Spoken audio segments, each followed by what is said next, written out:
Abra sua Bíblia em Gênesis, no capítulo 2. Nós vamos ler do verso 18 ao 25. Nós iniciamos uma série de estudos no livro das origens, que é o livro de Gênesis, e quando chegamos à parte do capítulo 1, que diz que Deus criou homem e mulher, a sua imagem os criou, nós entendemos que dentro desta série seria necessário nós construirmos toda uma teologia de gêneros. Nós já lançamos alguns fundamentos, e de fato a mensagem de hoje é continuação da anterior, e a forma como eu vou apresentar o tema não é o que comumente nós praticamos. Geralmente nós seguimos expositivamente textos bíblicos, como fizemos hoje de manhã no estudo no livro de Atos, que estamos fazendo todas as manhãs de domingo em Atos e nas noites de domingo em Gênesis, com exceção de que nós inserimos esta pequena série dentro do estudo de Gênesis, por entendermos ser tão necessário a reflexão sobre gêneros na época em que nós estamos vivendo. Masculinidade bíblica é o tema para hoje à noite. E é tão necessário pensarmos sobre isso. Mas vamos à palavra de Deus, Gênesis 2:18. Assim diz a palavra do Senhor. O Senhor Deus disse: não é bom que o homem esteja sozinho, farei alguém que o ajude e o complete. O Senhor Deus formou da terra todos os animais selvagens e todas as aves do céu, trouxe-os ao homem para ver como o homem os chamaria, e o homem escolheu um nome para cada um dos animais. Deu nome a todos os animais domésticos, a todas as aves do céu e a todos os animais selvagens. O homem, porém, continuava sem alguém que o ajudasse e o completasse. Então o Senhor Deus o fez cair num sono profundo. Enquanto o homem dormia, tirou dele uma das costelas e fechou o espaço que ela ocupava. Dessa costela o Senhor Deus fez uma mulher e a trouxe ao homem. Finalmente, exclamou o homem, esta é osso dos meus ossos e carne da minha carne, será chamada mulher, porque foi tirada do homem. Por isso o homem deixa pai e mãe e se une à sua mulher, e os dois se tornam um só. O homem e a mulher estavam nus, mas não sentiam vergonha. Termina aqui a leitura da palavra de Deus. Masculinidade tóxica é a expressão da vez. Realmente há razões para tanto barulho. Para se dizer o mínimo, o relacionamento entre homem e mulher não tem sido dos melhores. Tem havido abuso de ambos os lados. Muitas vezes, de fato, mais por parte do homem do que da mulher. E daí que não é de hoje, cunhou-se a expressão masculinidade tóxica. A solução, porém, para a correção deste problema real, lamentável, a solução não é a desconstrução do masculino, como se tem proposto, às vezes declaradamente, às vezes veladamente. É só você olhar para as fotos das marcas, das grifes e tente identificar o que há de masculino na figura do homem na imagem. Tente também, por outro lado, identificar o feminino. Uma das marcas, não é bom a gente citar, mas a Diesel, por exemplo, às vezes você olha e você não sabe quem é homem, quem é mulher. A solução para o problema do conflito real entre homem e mulher, a solução para os casos horríveis, desumanos, animalescos de abuso, não é a desconstrução do masculino, não é a desconstrução do feminino, não é a desmasculinização, não é a desfeminilização. A solução é a redenção em Cristo Jesus, isto é, salvação e santificação progressiva. Neste propósito, nós recorremos ao plano original de Deus para o homem.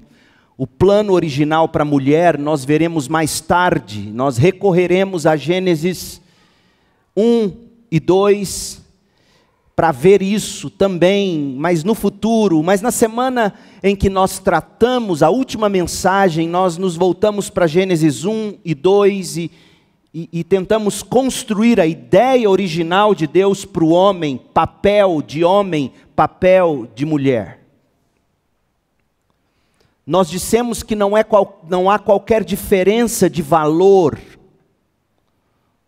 Os dois são preciosos em igual quantidade, por assim dizer, diante de Deus. Mas juntando tudo que vimos, nós tecemos algumas considerações. Primeira delas, nós dissemos que a gente tem que compreender o papel que Deus mesmo estabeleceu para o homem, que é, em síntese, a responsabilidade de liderar seu lar e na igreja principalmente. E isto ficou muito claro pelo que foi exposto. Primeiro, Adão foi criado primeiro, depois Eva. Segundo, Deus deu a Adão a responsabilidade de transmitir a lei moral no jardim do Éden.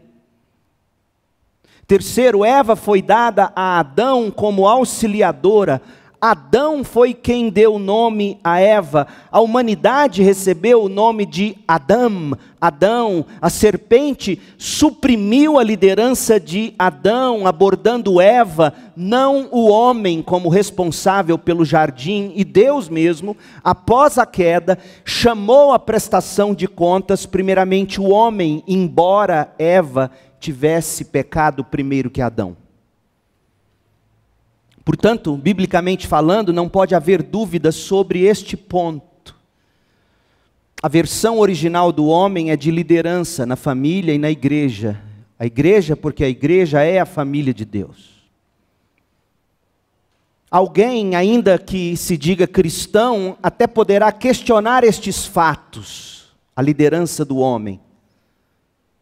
Mas terá que fazê-lo minando a autoridade bíblica, colocando em xeque os padrões bíblicos de verdade, dizendo que tudo é cultural, e já que naquele tempo todos eram patriarcais e machistas, não poderia ter sido diferente, mas agora tudo mudou. Alguém poderá argumentar nessas linhas.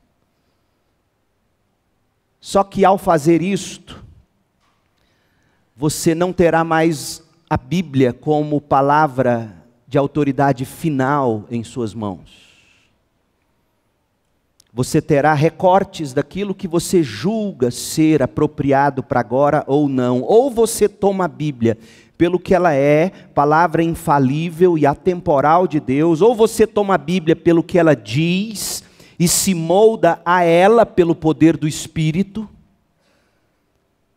Ou você não tem mais um livro sagrado, cheio de autoridade divina nas mãos. Você terá apenas opiniões culturais readaptáveis, que é o que alguns têm dito hoje em dia. Você terá apenas registros de experiências religiosas do passado, que não podem ser tomadas como autoritativas. E quando você deixa de ter a Bíblia como palavra final de Deus na mão, você elimina, por exemplo, tudo que se conhece hoje em termos de democracia. Sabia disso? Numa das minhas caminhadas, essa semana, preparando e ouvindo o Dever para o unboxing de Mateus, que a gente está fazendo toda sexta com a juventude, eu me deparei com um sermão que ele pregou em Mateus, e ele fala de um artigo escrito por um rabino há quase 40 anos atrás. E ele cita o nome do artigo. Em tradução livre, o artigo seria: O cinturão da Bíblia é o cinto de segurança da América. Cinturão da Bíblia são aqueles estados mais evangélicos dos Estados Unidos. E eu corri na internet, achei o artigo, baixei o artigo e estou traduzindo o artigo. Hoje mesmo eu atingi a metade da tradução do artigo.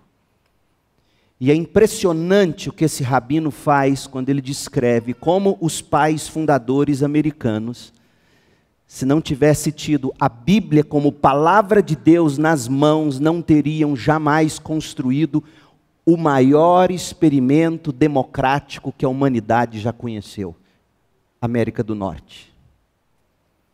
E ele cita textos, fontes primárias, dentre as quais Alex de Tocqueville, que esteve lá nos Estados Unidos e viu in loco muito da democracia americana, fruto da palavra de Deus tomada não como registros de experiências religiosas que valeram para aquele povo e não vale mais para hoje, mas tomaram como palavra de Deus absoluta, autoritativa. Estou traduzindo o artigo e assim que terminá-lo eu devo compartilhar com vocês. Portanto, esta é a primeira coisa a se fazer. Compreender o papel da liderança na família e na igreja que Deus mesmo estabeleceu para o homem. O papel de complementaridade da mulher em relação ao homem. Eu sei que tem havido, inclusive no Brasil, as pessoas discutindo esse termo complementaridade, mas é furada, porque se a gente for seguir este caminho, nós vamos ter que parar de usar outros nomes que a teologia ao longo da história cunhou e que foi mal usado por alguns.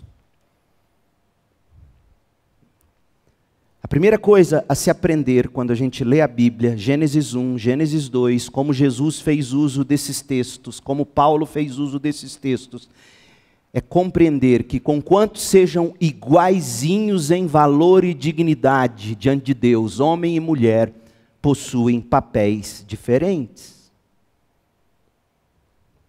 O papel de liderança do homem. Segundo, nós temos de confessar que como homens nós fracassamos. E fracassamos da seguinte maneira: ou nós abdicamos do papel de liderança, ou nós nos omitimos, ou nós nos calamos. Como Larry Crabb no livro que escreveu, eu não recomendo, não estou aqui recomendando o livro, nem desrecomendando, estou apenas constatando o título muito bom que ele deu ao livro dele, O Silêncio de Adão.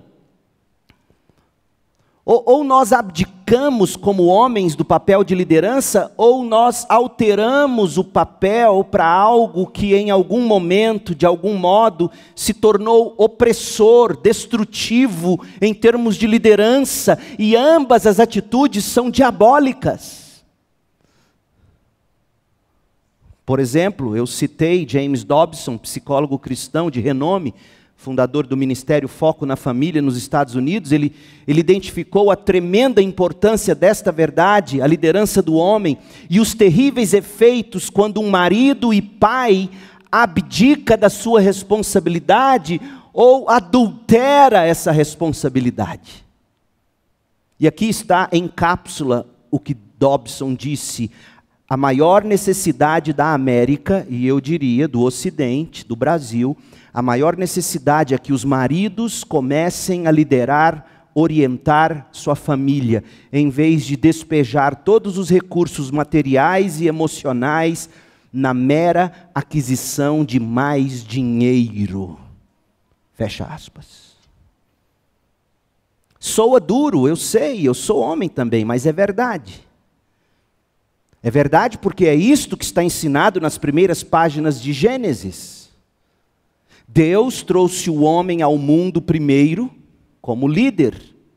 Deus confiou primeiramente ao homem o padrão moral do jardim do Éden. Foi o homem, após a queda no pecado, que Deus chamou primeiramente para prestar contas pelo fracasso da desobediência, ainda que tenha sido Eva a primeira a pecar. Portanto, embora o homem e a mulher tenham responsabilidades individuais idênticas diante de Deus, e qual é essa?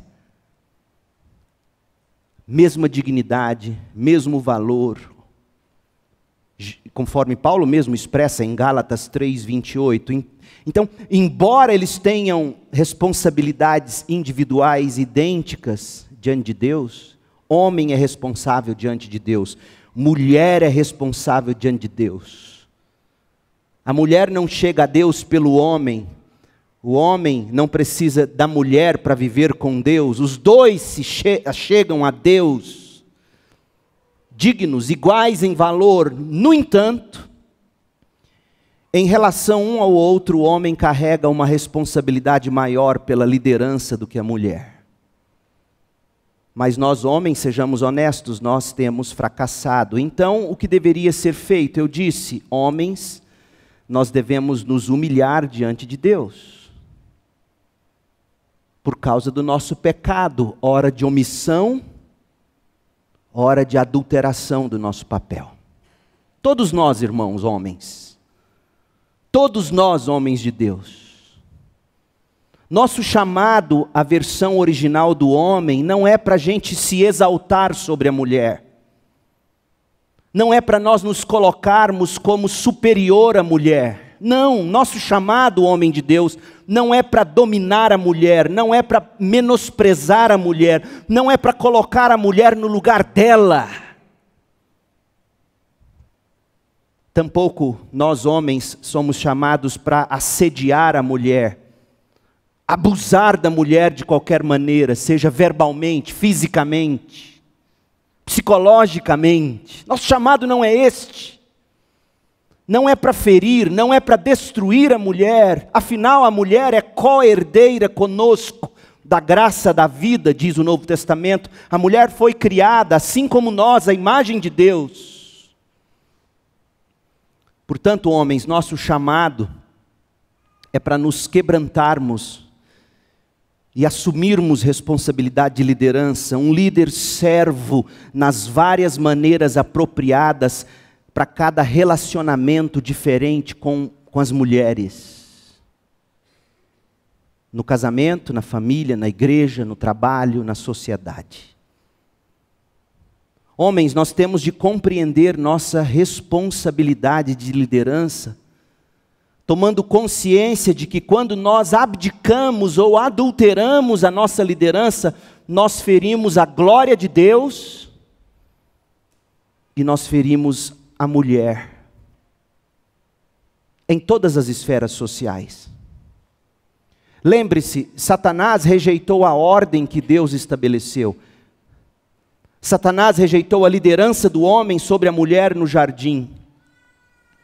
Satanás simplesmente ignorou a presença de Adão ao lado de Eva no Éden.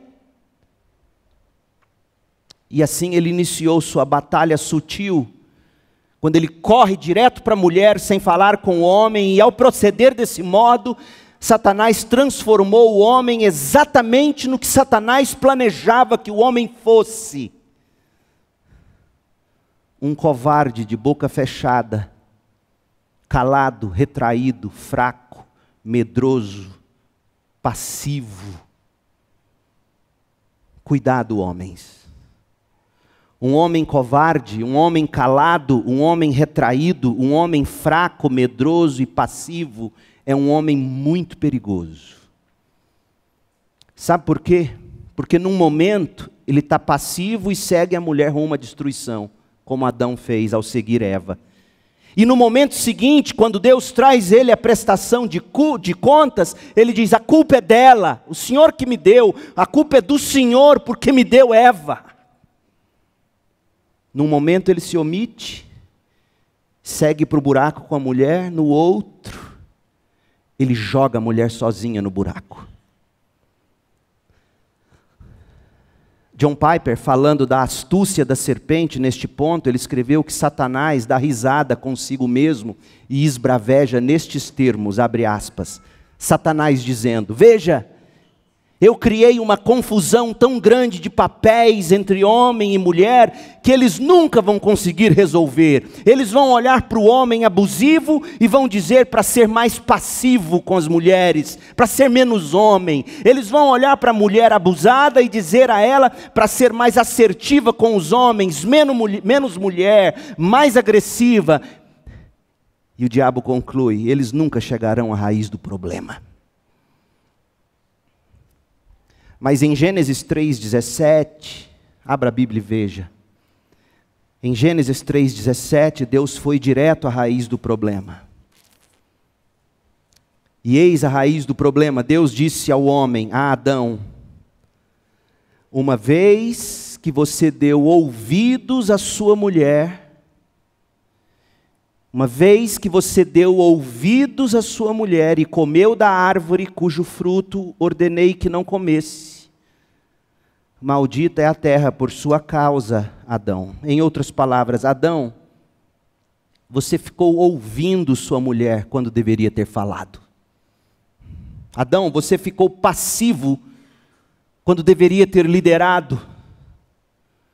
Gente, Deus sabia o que Satanás tinha feito, e Deus quer que nós também saibamos o que Satanás fez. Deus criou o homem primeiro, Deus deu primeiramente a Adão o padrão moral do jardim do Éden e disse: comunique isso à sua mulher e descendência. Deus responsabilizou Adão primeiro pelo fracasso.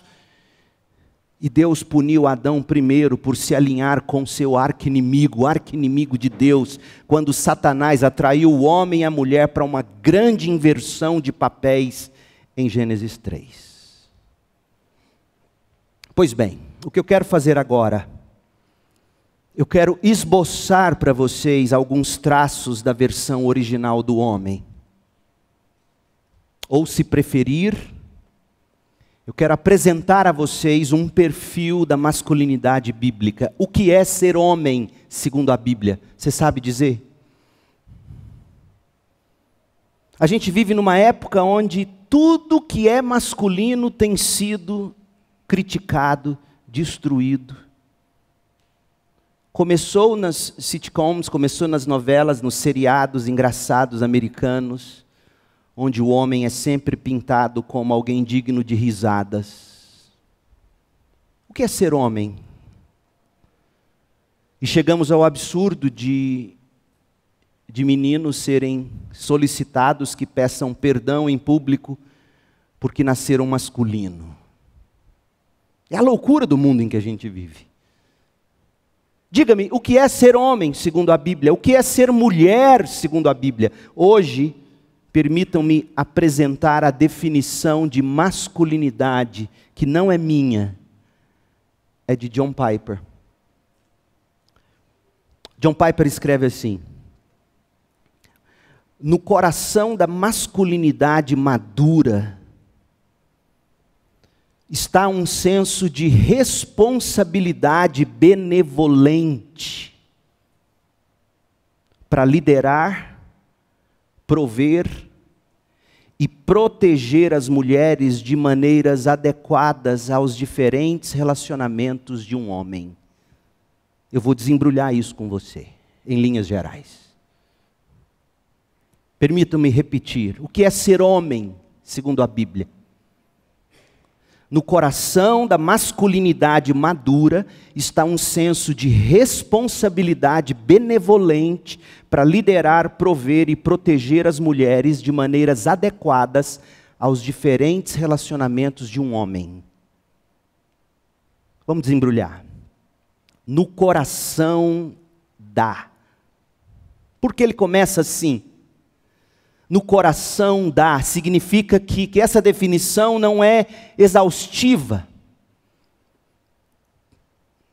Há mais do que isso.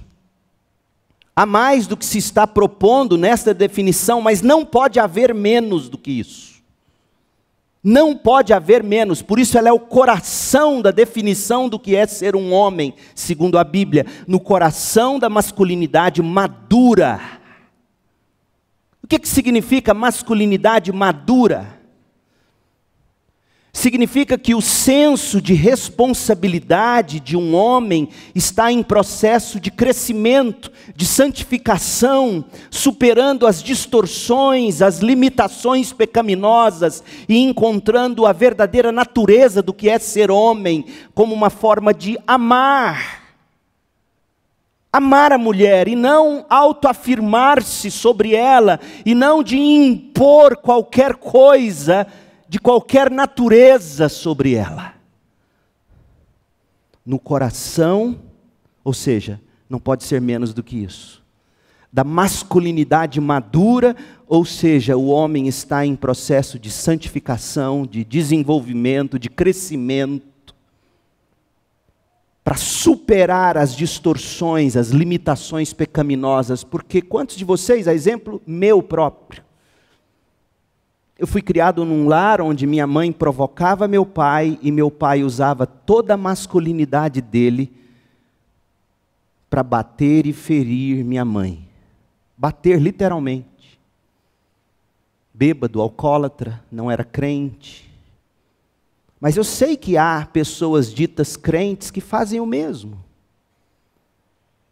Violentam mulheres, abusam de mulheres. No coração da masculinidade madura, no seu entendimento do que é ser homem, segundo a Bíblia, você entende que você tem um senso de responsabilidade, de crescer em maturidade no que diz respeito a ser homem.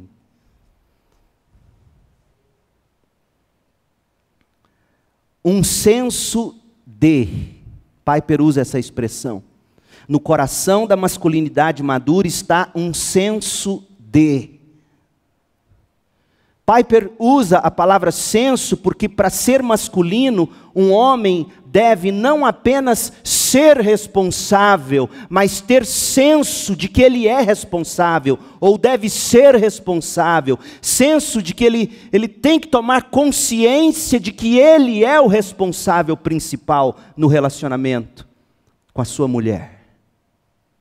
E se ele não tiver senso, se o homem não tomar consciência ou não afirmar a sua responsabilidade, ele não está maduro na masculinidade, ele precisa crescer, amadurecer. Senso de que ele é homem. Responsabilidade. No coração da masculinidade madura está um senso de responsabilidade. Esta palavra pretende enfatizar que a masculinidade, gente, ouça homens, a masculinidade é uma posição dada por Deus para o bem de todas as suas criaturas. Homens, escutem, a masculinidade é uma posição, não é um direito. É uma posição dada por Deus para o bem de todas as criaturas. Não é um direito para os homens agirem para sua própria exaltação ou satisfação do ego. Masculinidade é menos uma prerrogativa do que um chamado, uma vocação. A sua primeira vocação como ser é ser homem. É um dever. É uma obrigação, é um encargo. Não é algo que nos foi dado por direito e que, portanto, podemos usar e abusar disto. É como a vocação pastoral, é como a vocação médica. É como a vocação de qualquer vocacionado em qualquer área. Se você tomar a sua vocação em qualquer área como direito, e não como posição, e não como um chamado, e não como responsabilidade, o que nós vamos encontrar é o que a gente tem hoje no mundo. Profissionais absolutamente medíocres, vivendo para si mesmos. No coração da masculinidade madura está um senso de responsabilidade, é um encargo, é uma vocação, homens. Um exemplo pequeno, já fiz isso algumas vezes em casa. Você chega, o cachorro fez xixi e cocô no lugar errado. O irmão e a irmã entram. Aí o irmão fala assim: agora é sua vez, porque a última vez foi minha. O pai que vê isso acontecer fala: sim, meu filho, mas vai lá dessa vez. Ela está cansada. Algo nesse sentido. A responsabilidade de: mas eu esqueci, não fui eu a última que limpou, foi você. Então, na dúvida, menino, vai lá e limpa. A responsabilidade, a vocação de ser homem. Benevolente. No coração da masculinidade madura está um senso de responsabilidade benevolente. Esta palavra benevolente pretende destacar que, e aqui, meu povo, escutem bem o que eu estou dizendo, destacar que a responsabilidade da masculinidade é para o bem da mulher, é para a edificação, é para a santificação da mulher. A responsabilidade benevolente visa a eliminar todo autoritarismo autoengrandecedor. Responsabilidade benevolente. Olha quem são os líderes, segundo Jesus descreveu em Lucas 22, 26. Eis o que é um líder, um homem maduro, com senso de responsabilidade benevolente, liderando a esposa, os filhos, o lar, a igreja. Lucas 22, 26. Entre vocês, líderes, porém, será diferente, que o maior entre vocês ocupe a posição inferior, e o líder seja o servo. Benevolência. Benevolência se destina a descartar qualquer atitude que faça a mulher se sentir diminuída pelo homem.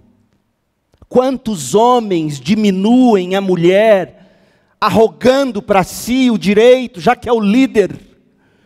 Não, homens. Benevolência destina-se a descartar qualquer atitude que faça a mulher se sentir diminuída, menosprezada, em vez de honrada e valorizada. 1 de Pedro 3,7. Olha que Pedro existe, o Pedrão, o durão.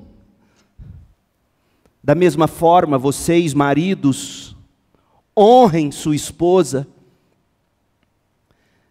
Sejam compreensivos no convívio com ela. Sejam compreensivos no convívio com ela. Eu fui buscar essa palavra no grego, a ideia de conheça bem a sua mulher. Conheça bem, para você não cobrar dela o que ela não é capaz de dar.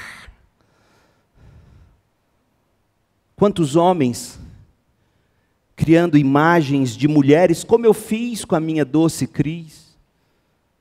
Primeiro mercado, eu falo, vamos lá na casa da mãezinha, ela vai fazer a lista para você saber o que comprar no supermercado. Depois de casado, o divórcio estava declarado se não fosse a graça de Deus. Porque na minha cabeça, na minha mente, o meu ideal de mulher era minha mãe. Ela sim sabia fazer lista de supermercado, minha mulher não sabe. A benevolência faz o homem olhar para a mulher com honra, ser compreensivo, no convívio, conhecê-la bem a ponto de não cobrar dela o que ela não é capaz de dar, se não for pela graça de Deus.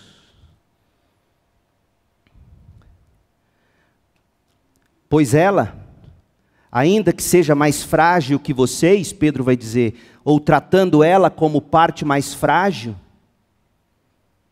eu não acredito que a mulher seja mais frágil que o homem. Eu acho que a Rita Lee está certa quando ela cantou sobre isso.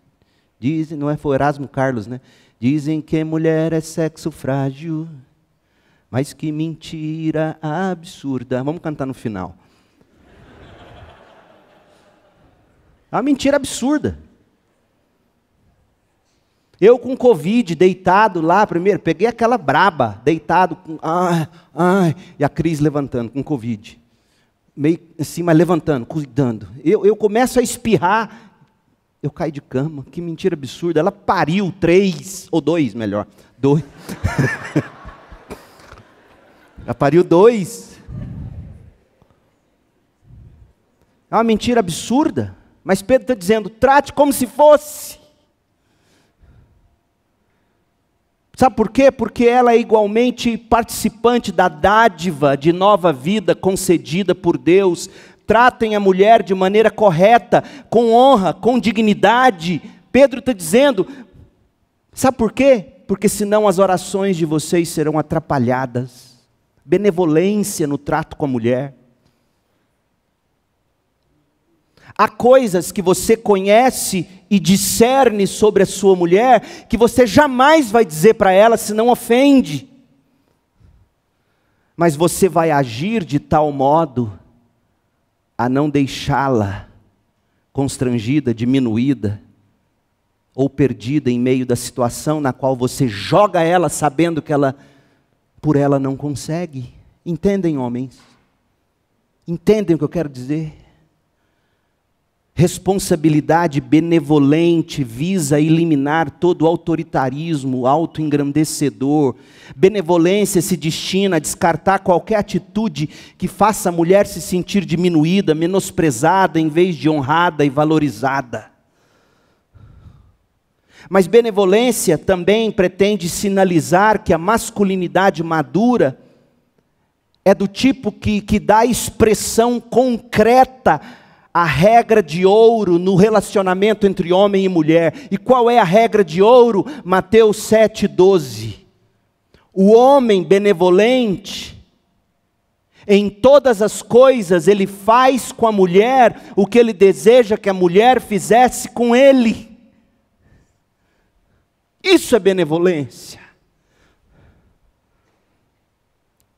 No coração da masculinidade madura está um senso de responsabilidade benevolente. Primeiro, para liderar. O que é liderar, homens? O que é liderar uma mulher no casamento, no namoro, no noivado, na igreja? O que é liderar? Em primeiro lugar, a masculinidade madura, ela se expressa não na exigência de se ser servido pela mulher, já que eu sou o líder, que ela me sirva, não. Mas o homem usa da força e do poder que tem para servi-la e se sacrificar pelo bem dela. Foi isso que Cristo fez.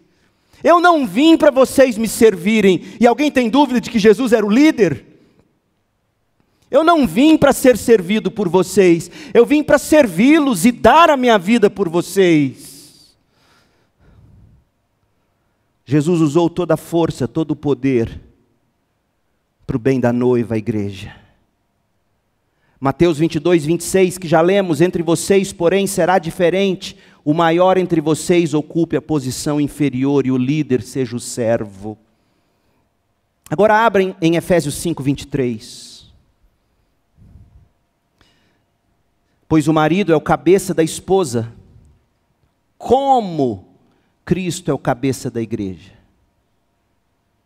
Não tem como o homem ser o Cristo da mulher, não tem. Ele procura ao máximo ser como nesse relacionamento.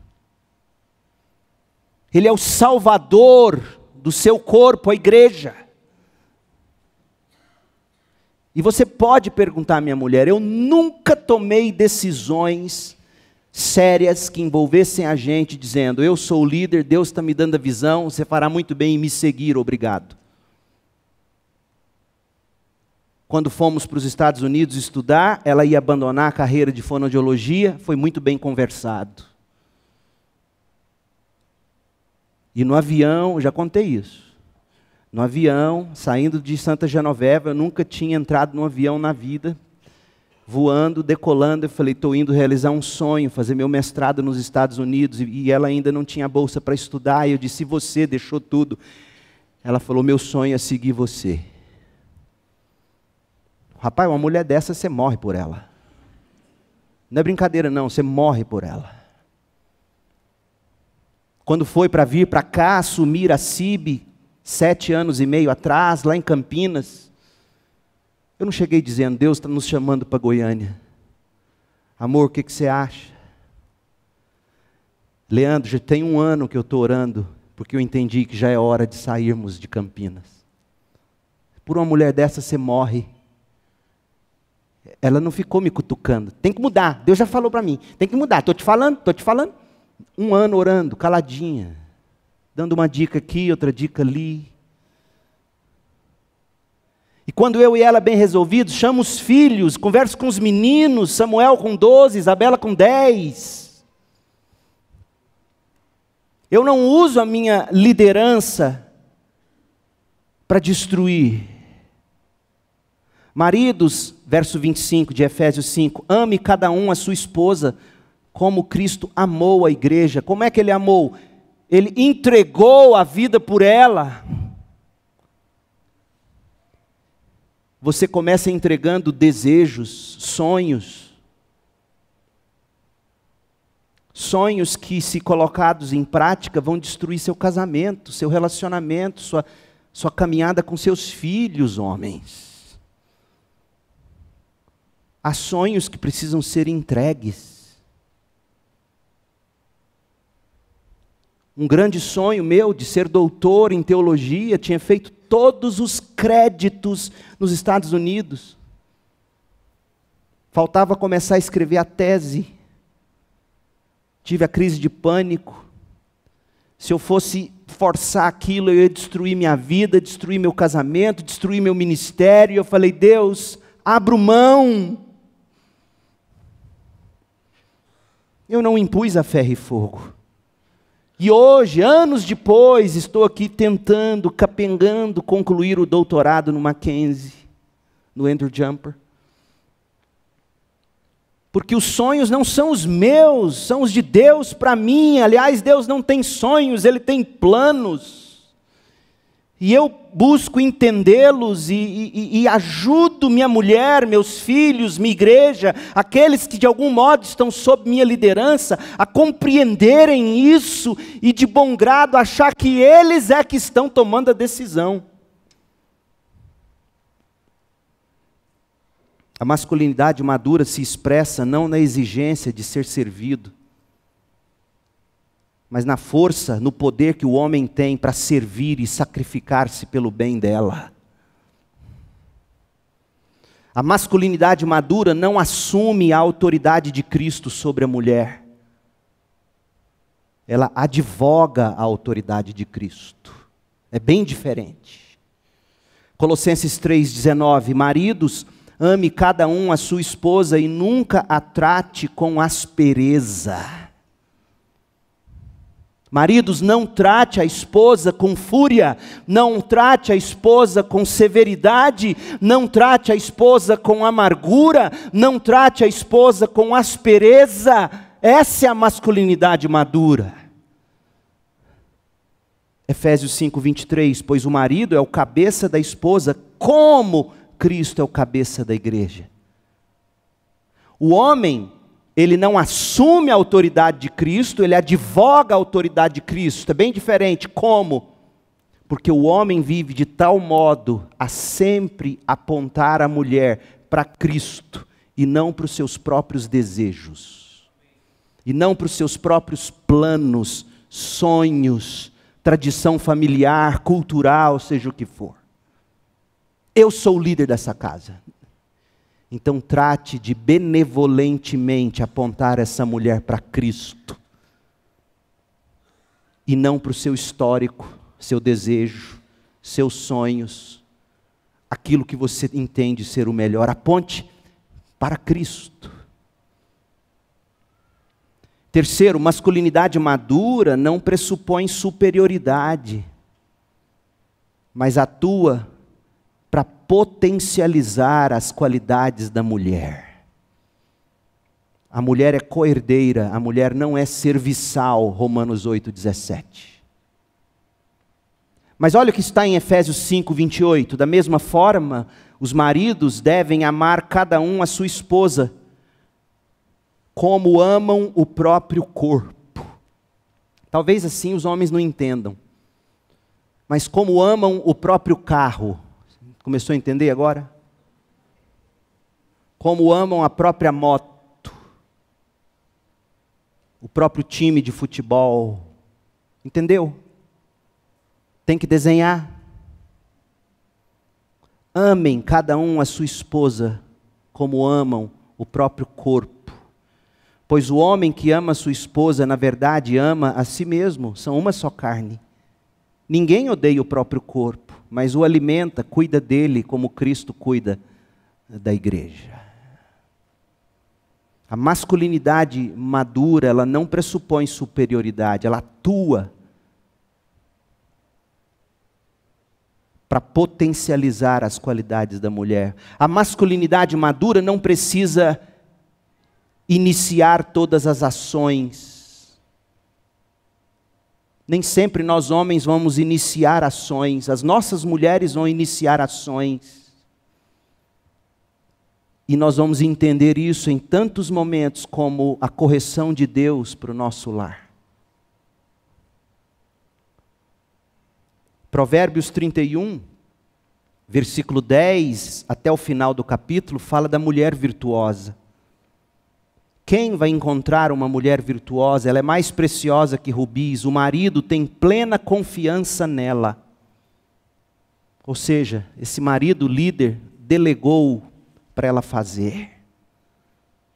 E ela lhe enriquecerá a vida grandemente. Ela faz bem ao marido e não mal todos os dias da vida.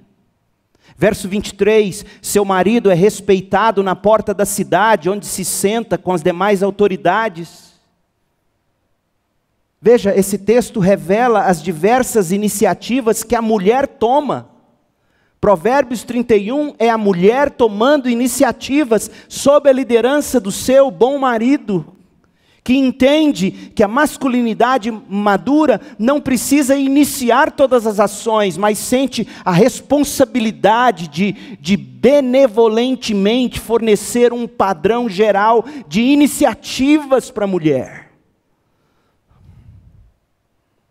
A masculinidade madura aceita a responsabilidade de ter a palavra final nas divergências em tomadas de decisões entre marido e mulher. Às vezes você chega no impasse, a decisão tem que ser tomada e o homem então toma a responsabilidade de tomar a decisão. Mas ele não faz isso em todas as situações, ele nem sempre usa a sua prerrogativa de veto. Não, nós não vamos fazer assim. O homem sábio sabe ponderar. E mesmo quando ele entende que o melhor é seguir o que a mulher está dizendo, e se der errado, ele não pisa nela. Porque ele tomou a responsabilidade de seguir a iniciativa dela. Entendeu, homens? A masculinidade madura expressa a sua liderança nas relações sexuais românticas entre marido e mulher. No casamento. Relações sexuais românticas. Quanto mais eu converso com a minha esposa, quanto mais eu ouço histórias, mais eu descubro. Sua mulher vai se entregar sexualmente a você, marido, na medida em que ela confiar em você e se sentir amada por você. O homem comunica uma aura de busca forte, de desejo pela esposa, misturado com ternura. A masculinidade madura não se reduz ao desejo bruto, animal nas relações sexuais. A masculinidade madura permanecerá alerta às necessidades pessoais mais profundas da mulher e vai mesclar força e ternura para tornar completa a alegria da esposa no ato sexual. Deixa eu te dar um exemplo. Eu um dia ainda pregarei Cantares de Salomão de ponta a ponta, mas leia comigo Cantares 5, de 10 a 16, olha que texto lindo, olha essa mulher falando desse homem. Meu amado é moreno e fascinante. Ela adora os baianos, ou o baianinho dela, né? Meu amado é moreno e fascinante. Ele se destaca no meio da multidão. Sua cabeça é como ouro puro, seu cabelo ondulado, preto como corvo. Seus olhos são como pombas junto aos riachos, incrustados como joias lavadas em leite. Linguagem poética. Se você juntar esse homem aqui, vira um Frankenstein. Suas faces são como jardins de especiarias que espalham sua fragrância. Passa perfume até no rosto. Seus lábios são como lírios perfumados com mirra, escova o dente. Seus braços são como barras redondas de ouro, vai na academia. Não igual o Luiz César, mas vai um pouquinho. Enfeitados com berilo, seu ventre é como marfim polido, é um tanquinho que resplandece com safiras. Suas pernas são como colunas de mármore apropriadas em bases de ouro puro. Seu porte é majestoso como dos cedros do Líbano. Esse é o homem dessa mulher. Mas o mais fascinante é o verso 16. Sua voz é a própria doçura. Ele é desejável em todos os sentidos. Ela o quer na cama. Mas tudo, não se iluda, começou por essa voz doce. E aí ela declara às mulheres de Jerusalém: esse, ó mulheres de Jerusalém, é meu amado, é meu amigo. Percebeu, homens? Às vezes você se concentra só na barriga de tanquinho, no braço forte, no perfume cheiroso, e esquece da voz doce, do relacionamento e do ombro amigo. O homem, com sua mulher, ele revela a força da masculinidade com a doçura necessária para você tocar o coração da sua mulher. Em sétimo lugar, a masculinidade madura se expressa na família, com o homem tomando a iniciativa de disciplinar os filhos quando ambos os pais estão presentes. Pai e mãe junto, o filho quebra o padrão da família, comete um erro, comete um pecado. Quem é o primeiro a tomar a rédea? É o homem. Se você ler Provérbios, a partir do verso 7, fala que o temor do Senhor é o princípio da sabedoria, mas os tolos desprezam a sabedoria e a disciplina. E aí vem os conselhos dos pais, a partir do verso 8. E o primeiro a dar conselho é o pai. A mãe dará conselhos em Provérbios, mas a disciplina começa com o pai. Meu filho, verso 8, preste atenção à correção de seu pai. E não deixe de lado a instrução de sua mãe. A masculinidade madura é sensível às expressões culturais de masculinidade, se adapta a elas. Quando essas expressões não estão envolvidas no pecado. A masculinidade madura reconhece que o chamado para a liderança é um chamado ao arrependimento, à humildade e a correr riscos. Quantas vezes nós vamos correr riscos na liderança? Tomando iniciativas, apontando direções, assumindo posturas. Seremos julgados, seremos criticados, mas esse é o chamado. Portanto, no coração da masculinidade madura está um senso de responsabilidade benevolente para liderar. E agora, um senso de responsabilidade benevolente para prover. Seja o homem provendo sozinho para o lar, com o trabalho, com sustento, seja num ambiente que permita o florescimento da mulher no lar e também no trabalho. Também somos chamados a proteger as mulheres. No coração da masculinidade madura está um senso de responsabilidade benevolente para liderar, prover e proteger as mulheres. Protegê-las de riscos físicos, espirituais, morais. E tudo isso de maneiras adequadas aos diferentes relacionamentos de um homem. Você não lidera uma mulher da mesma forma que você lidera a sua esposa. Mas você é chamado a tomar iniciativas masculinas que sejam apropriadas no seu relacionamento com as mulheres, em todo tipo de relacionamento de vida. Eu gosto dessa afirmação de Paul Dewitt, que Piper cita. Ele diz assim: nosso autoconhecimento está indissoluvelmente ligado não apenas com o nosso ser humano, mas também com o nosso ser sexual. No nível humano não há eu e tu per si, mas apenas o eu que é masculino ou o eu que é feminino, confrontado com o tu, o outro, que também é masculino ou feminino, ele ou ela.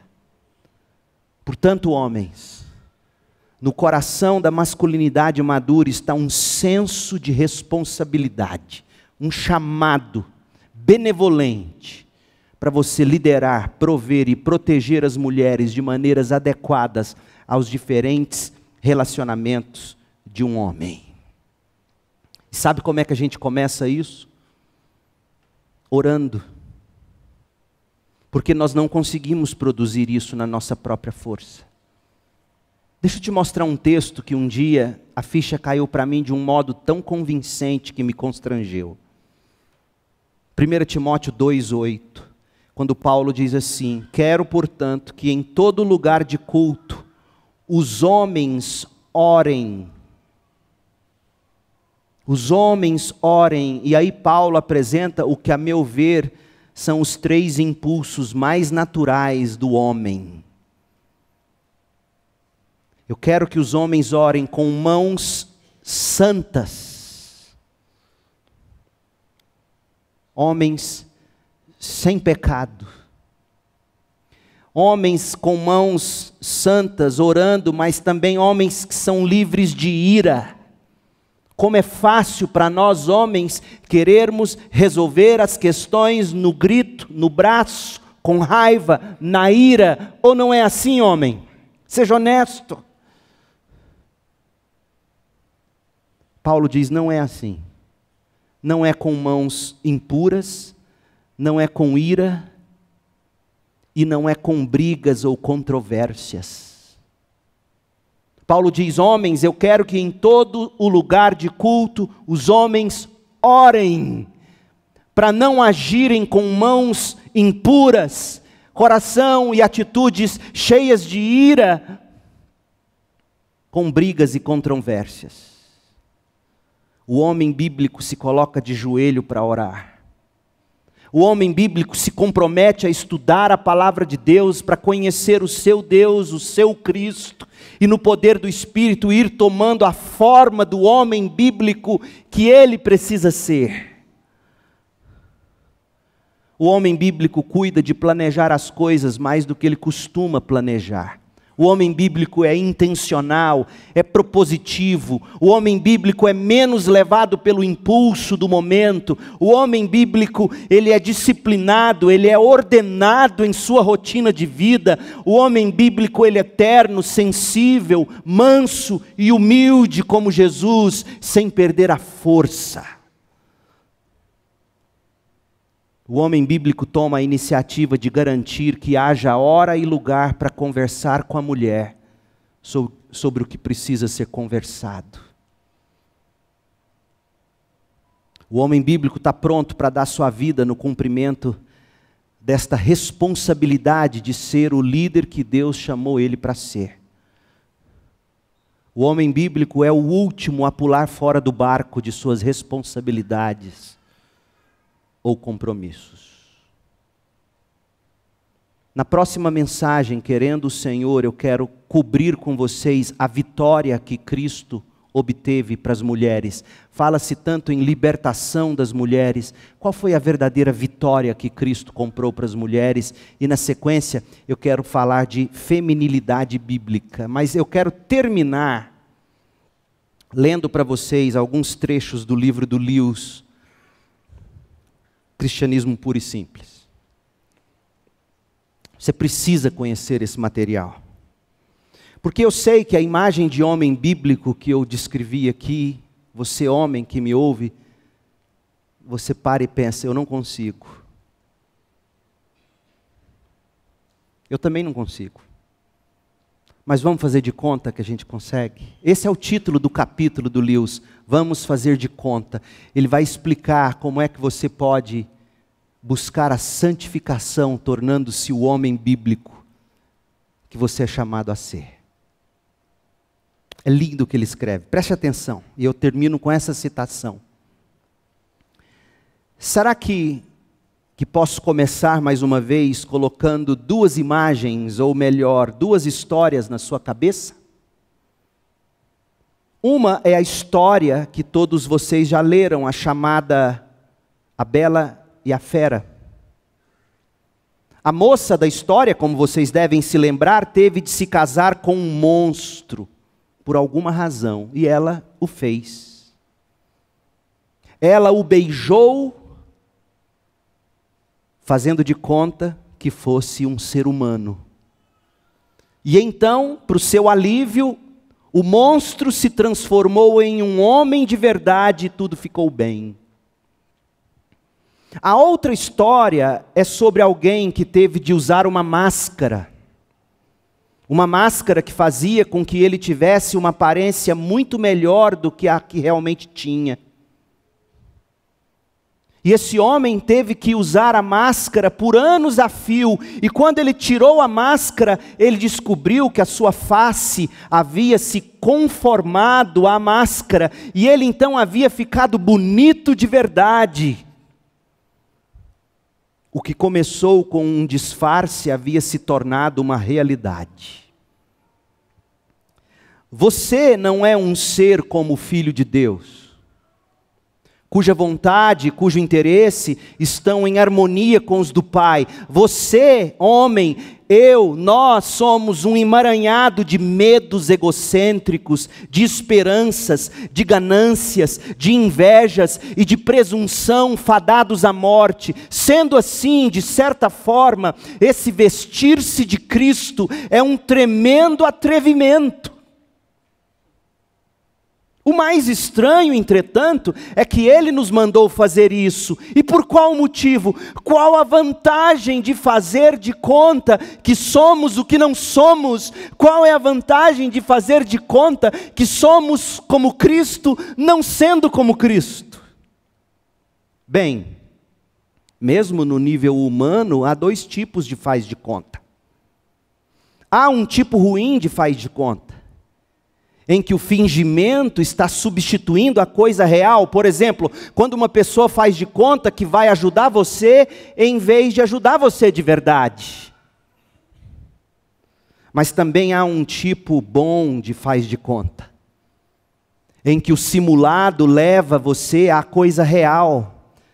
Quando você não está se sentindo ouça isso aqui, gente, isso é revolucionário.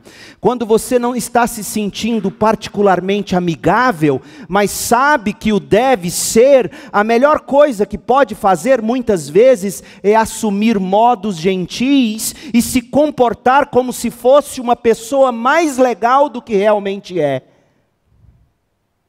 Muitas vezes, a única forma de desenvolver realmente uma qualidade, muitas vezes, a única forma de você se tornar realmente um homem bíblico, é começar a se comportar como se você já fosse. Esse é o motivo pelo qual, e aqui eu amo o que ele escreve, e aqui é outro sermão, mas a maneira como se tirou a imaginação das crianças. Olha o que ele diz: esse é o motivo pelo qual os jogos infantis são tão importantes. As crianças sempre fazem de conta que são adultas, brincando de serem soldados, de irem ao supermercado, mas em todo esse tempo as crianças estão fortalecendo os músculos, aguçando a inteligência, de modo que o faz de conta de serem adultas as ajuda a crescer de verdade. Agora, no momento em que você se dá conta olha eu aqui me vestindo de Cristo, é bem provável que naquele mesmo instante enxergue alguma maneira de tornar aquele faz de conta menos fingimento e mais realidade. Olha eu aqui me vestindo de Cristo, porque de fato eu quero ser como Cristo. Olha eu aqui me vestindo de homem bíblico, porque de fato eu quero ser um homem bíblico. A partir daí, continua Lewis, começamos a entender do que o Novo Testamento está falando. O Novo Testamento fala sobre cristãos que são nascidos de novo, orientando-os a revestirem-se de Cristo. Fala de Cristo sendo formado em nós e de como passamos a ter a mesma mente de Cristo. E ele conclui: Deus olha para você como se você fosse um pequeno Cristo. E Cristo está do seu lado para operar essa transformação. Ouso dizer que essa ideia do faz de conta divino soa bem estranho no começo, mas será que é realmente tão estranho assim? Não é sempre assim que as coisas superiores alcançam as coisas inferiores? Por exemplo, uma mãe ensina o seu bebê conversando com o bebê, como se o bebê a estivesse entendendo muito antes do bebê realmente entendê-la. Mas é assim que o bebê começa a entender.